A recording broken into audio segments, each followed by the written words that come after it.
नाज़रीन, अवामी न्यूज़ में ख़बरनि जो सिलसिलो जारी है। इन वक्त असीं तव्हांखे मसू भुरगड़ी में ख़बर ॾींदा हलूं त मसू भुरगड़ी लॻ यूसी बारचाणी में हिकु हफ़्तो पहिरीं तूफ़ान में थंभा किरण करे मुअतल थियल बिजली अञा ताईं बहाल न थी सघी, जंहिं करे हिकु हफ़्तो गुज़री चुको आहे, जंहिंजे करे हितां जा रवासी बिजली न हुअण करे गर्मी जे ॿिटे आज़ाब में मुब्तला। यूसी जे ॻोठनि में बिजली जूं तारूं बि इंतहाई ज़बू हाल जो शिकार आहे, जॾहिं त यूसी जे ॻोठाण वाहिद बख़्श घरनूर मजीद मला ऐं ॿियनि मीडिया सां ॻाल्हाईंदे चयो त वावडा मटियारी जी नाअहली करे असांजी यूसी में गुज़िरियल हिकु हफ़्ते खां बिजली खां महरूम आहियूं। इन्हनि चयो त बिजली न हुअण करे सख़्त तकलीफ़ुनि खे मुंहुं ॾेई रहिया आहियूं।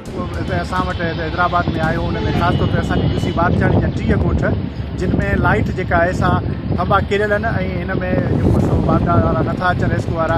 असां जेको आहे सो मुतालबो कयो आहे ऐं असां मिलिया बि आहियूं ऐं विया बि आहियूं ऐं असां इहो अॼु जेको सो मजबूरन इहो एहतिजाज कयूं था त आया असांखे इहा लाइट जो जेको सो हींअर कोरोना जो टाइम आहे ऐं कोरोना जे करे माण्हू पंहिंजे घरनि में महफ़ूज़ आहिनि ऐं बिजलीअ खां सवाइ हेॾे सख़्तु टेम्परेचर में माण्हू जेको सो सख़्तु तकलीफ़ में आहिनि ऐं मुतालबो कंदा थंभा तक़रीबन 4 खां 5 जेके सो सख़्तु मुतासिर थिया आहिनि।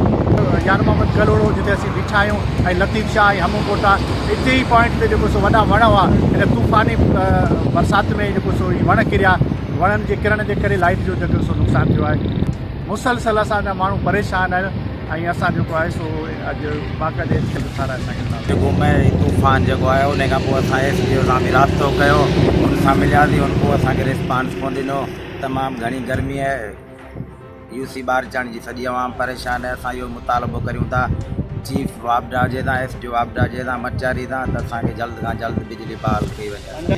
तक़रीबन 30 खां 32 ॻोठ आहिनि जेके मुतासिर थिया आहिनि। यार 8 ॾींहं पहिरीं जेको तूफ़ान आयो, इन में मुतासिर थियो लाइट जो सॼो निज़ाम गरम गरम लॻो पियो आहे। असांजे साम्हूं आहे थंभा किरी पिया आहिनि, वणनि किरण जे सबबु तारूं वारूं थंभा टुटी पिया आहिनि, ट्रांसफार्मर किरी पिया आहिनि।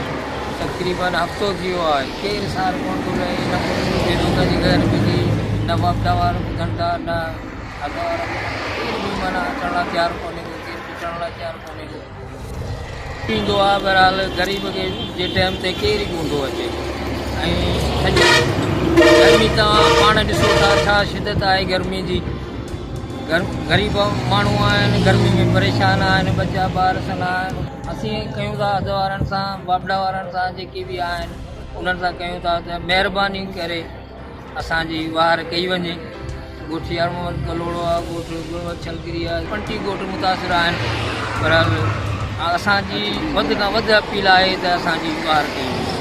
जॾहिं खां तूफ़ान आयो त असां ॾिठो त उन में ग़रीब मिसकिननि जो नुक़सानु वधीक थियो, जंहिंमें तव्हांखे पाण खे ख़बर हूंदी त गुड़ वसाए भट्टी में घर सड़ी वियो, जंहिंमें लवाइद बच हलाई हुई ऐं उनजी मज़ीद खबरों और तफसीलात के लिए विजिट करें हमारी वेबसाइट www.awamiNewsHD.com।